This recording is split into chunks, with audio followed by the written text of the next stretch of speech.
ముఖ్యమంత్రి చెప్తున్నటువంటి మాట, అపోలో దవాఖాన 100వ దవాఖానకు కూడా నన్ను పిలవండి. 100 దవాఖానలు ఓపెన్ చేయాలి మీరు. ఆ 100వ దవాఖానకు నన్ను పిలవండి, అప్పటికి నేను ముఖ్యమంత్రి ఉంటా. డిసెంబర్ 3, 2028 దాకా నేను సీఎం ఉంటా. అంటే ఇంకా 2.5 సంవత్సరాల దాకా నేను ముఖ్యమంత్రి ఉంటా. అప్పటిదాకా నన్ను పిలువుర్రి. దీన్ని బట్టి చూస్తే ఏమర్థమైందంటే దాని తర్వాత నేను ముఖ్యమంత్రి ఉండనో తెలియదు. 2028 తర్వాత మరి కాంగ్రెస్ అధికారంలోకి వస్తుందో రాదో నాకు తెలియదు అన్నట్టు మాట్లాడుతున్నాడు. చాలా విషయాలు మనం మాట్లాడుకోవాలి ఈ వీడియోలో. మస్తు మీకు చెప్తా రేవంత్ రెడ్డి వర్షన్ ఏంది, రేవంత్ రెడ్డి కథ ఏంది అనేది నేను పిన్ టు పిన్ మనం ఈ వీడియోలో ఖచ్చితంగా మాట్లాడుకోవాల్సిన అవసరం ఉన్నది. మన ఛానల్లో వీడియోలు పోకుండా రకరకాల శక్తులు అడ్డుకునే ప్రయత్నం చేస్తున్నారు. ఎంత అడ్డుకున్నా తిరుపతి అనేట్టును ఆపలేరు. ఈ ఛానల్ వీక్తే ఇంకో ఛానల్ పెడతా, తెలంగాణలో ఛానల్ పెట్టనీయకపోతే దుబాయ్ పోయి వేస్తా. కాబట్టి నన్ను అడ్డుకునే ప్రయత్నం చేసినా నేను ఆగను. తెలంగాణ ప్రజా సమస్యలపైన గట్టిగా మాట్లాడుతా, ప్రభుత్వాన్ని గట్టిగా నిలదీస్తా, నా ప్రజా సమస్యలపైన బలంగా నా గలాన్ని విప్పుతా. రైట్గా టాపిక్లోకి పోతే రేవంత్ అన్న మాట్లాడినటువంటి ఒక వీడియో ఇది చూడుర్రి, మీకు గమత అనిపిస్తుంది, చూడండి ఒకసారి. నేను డిసెంబర్ 23లో పొజిషన్ తీసుకున్నా.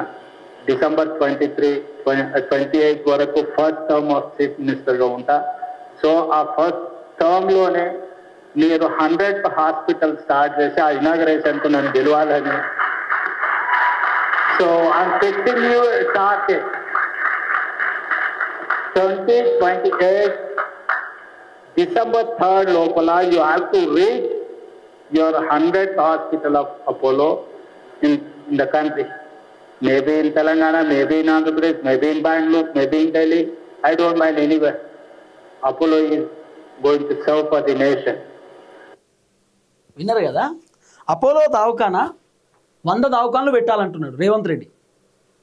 నేను ముఖ్యమంత్రి పదవి పోయే నాటికి 2028 డిసెంబర్ 3వ తారీఖు దాకా నేను ముఖ్యమంత్రి ఉంటా. అప్పటిదాకా మీరు 100 దవాఖానలు పెట్టండి, మీకు టార్గెట్ ఇస్తున్నా 100 పెట్టమని చెప్పి. ఆ 100 దవాఖానలు పెట్టి ఆ 100వ దవాఖానకు నన్ను చీఫ్ గెస్ట్గా పిలవండి, రిబన్ కట్ చేయడానికి, ఇనాగ్రేషన్ చేయడానికని ఒక ముఖ్యమంత్రి చెప్తున్నటువంటి మాట. అపోలో దవాఖాన నేషన్కి బాగా హెల్ప్ చేస్తురట, నేషన్ కోసం సర్వ్ చేస్తురట, అంటే జనాల కోసం పనిచేస్తురట, జనాలకు మంచి చేస్తురట. అంటే అపోలో దవాఖానలో ప్రజల దగ్గర డబ్బులు తీసుకుంటలేరా? అపోలో దవాఖానలో ఓపీ ఫీజు కూడా వసూలు చేస్తలేరా? అపోలో దవాఖానలో ఆపరేషన్లకు, అపోలో దవాఖానలో మెడికల్ టెస్ట్లకు పైసలు తీసుకోరా? అపోలో దవాఖాన మన గవర్నమెంట్ దవాఖానా, లేకపోతే కాంగ్రెస్ ప్రభుత్వానికి సంబంధించినటువంటి దవాఖానా, లేకపోతే తెలంగాణ కోసం పుట్టినటువంటి దవాఖానా? అపోలో దవాఖాన ఏందన్నట్టు?